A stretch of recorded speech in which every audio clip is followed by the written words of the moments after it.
जय हिंद प्यारे साथियों, मैं हूं नीरज। आज मैं आप सबके लिए लेकर आया हूं RRB group D, NTPC, RRB JE की परीक्षाओं में पूछे गए पाचन से संबंधित प्रश्नों को। अभी तक जितने भी प्रश्न पाचन से संबंधित बने हैं, साइंस रेलवे की परीक्षाओं में पूछे गए हैं, आज हम उन सबको कवर करेंगे।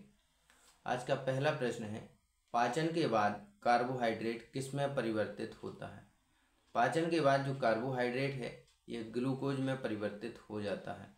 ये प्रश्न ग्रुप डी 2018 की परीक्षा में पूछा गया है।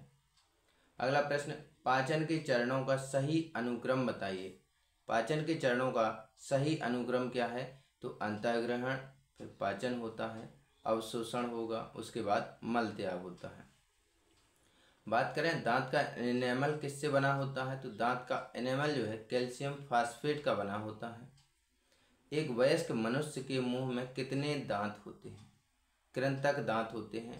तो एक वयस्क मनुष्य के मुंह में 8 कृंतक दांत होते हैं और दांत 4 प्रकार के होते हैं। अगला प्रश्न है, लार में पाया जाने वाला एंजाइम क्या है? तो लार में जो पाया जाने वाला एंजाइम है वो है एमाइलेज। अगला प्रश्न, लार एमाइलेज किसके पाचन में मदद करता है? जो लार एमाइलेज है ये स्टार्च के पाचन में मदद करता है। अगला प्रश्न, भोजन नली की दीवारों के संकुचन एवं प्रसरण को क्या कहा जाता है? जब भोजन नली की दीवारों से होकर गुजरता है तो संकुचन होता है और प्रसरण होता है, इसे क्रमाकुंचन गति कहा जाता है। अगला प्रश्न, जठर रस का पीएच मान कितना होता है? तो जठर रस का पीएच मान 1.2 होता है। कौन HCl पेप्सिन नामक प्रोटीन को पचाने वाला एंजाइम और श्लेष्मा छोड़ता है? जो गैस्ट्रिक ग्रंथियां हैं ये HCl पेप्सिन नामक प्रोटीन को पचाने में एंजाइम और श्लेष्मा छोड़ते हैं। अगला प्रश्न, कौन सा एसिड हमारा पेट पैदा करता है? तो हमारा पेट जो है HCl को पैदा करता है।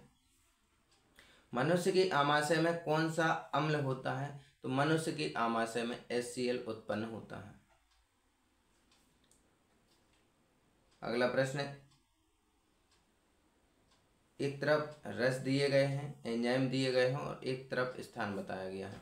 तो यकृत से पित्त रस का निर्माण होता है, अग्नाशय से अग्नाशयी रस निकलता है, गैस्ट्रिक ग्रंथि से पेप्सिन और लार ग्रंथि से एमाइलेज निकलता है। अगला प्रश्न, मानव शरीर की सबसे बड़ी ग्रंथि कौन सी है? मानव शरीर की जो सबसे बड़ी ग्रंथि है ये लीवर होती है। कौन सा पदार्थ पित्ताशय में संग्रहित होता है? पित्ताशय में संग्रहित होता है तो बाइल यानी पित्त रस जो है पित्ताशय में संग्रहित होता है। पित्त लवण के बारे में, वसा की गोलिकाओं के आकार को छोटा करता है जिससे एंजाइम अधिक प्रभावी ढंग से काम करते हैं। तो ये पित्त लवण होता है जो वसा की बड़ी गोलिकाओं को, खाने के बड़े बड़े टुकड़ों को छोटे छोटे टुकड़ों में बदलता है जिससे एंजाइम प्रभावी ढंग से काम करते हैं। आहार नाल में अम्लीय भोजन को कौन क्षारीय में बदलता है? आहार नाल में अम्लीय भोजन को क्षारीय में बदलने का काम पित्त रस का होता है। अगला प्रश्न, कार्बोहाइड्रेट, वसा, प्रोटीन का पाचन स्थान कौन है? तो कार्बोहाइड्रेट, प्रोटीन और वसा के पाचन का स्थान छोटी आंत है। छोटी आंत के अवशोषण क्षेत्र में बढ़े हुए अंगुली जैसी संरचना को क्या कहा जाता है? छोटी आंत के अवशोषण क्षेत्र में बढ़े हुए अंगुली जैसी संरचना को बिलाई कहा जाता है।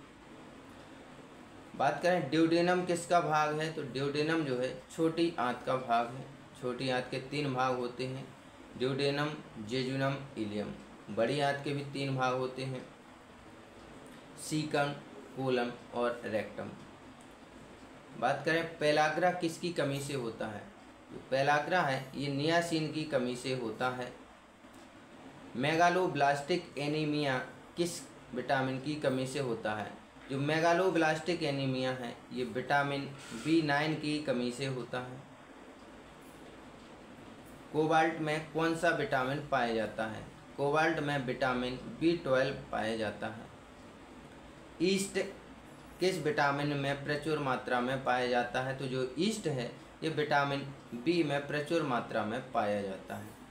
बात करें कैल्शियम का समृद्ध स्रोत क्या है?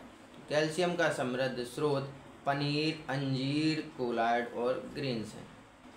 अगला प्रश्न, थायरॉक्सिन हार्मोन उत्पादन के लिए थायराइड ग्रंथि को किसकी आवश्यकता होती है? जो थायरॉक्सिन हार्मोन उत्पादन के लिए थायराइड ग्रंथि को आयोडीन की आवश्यकता होती है।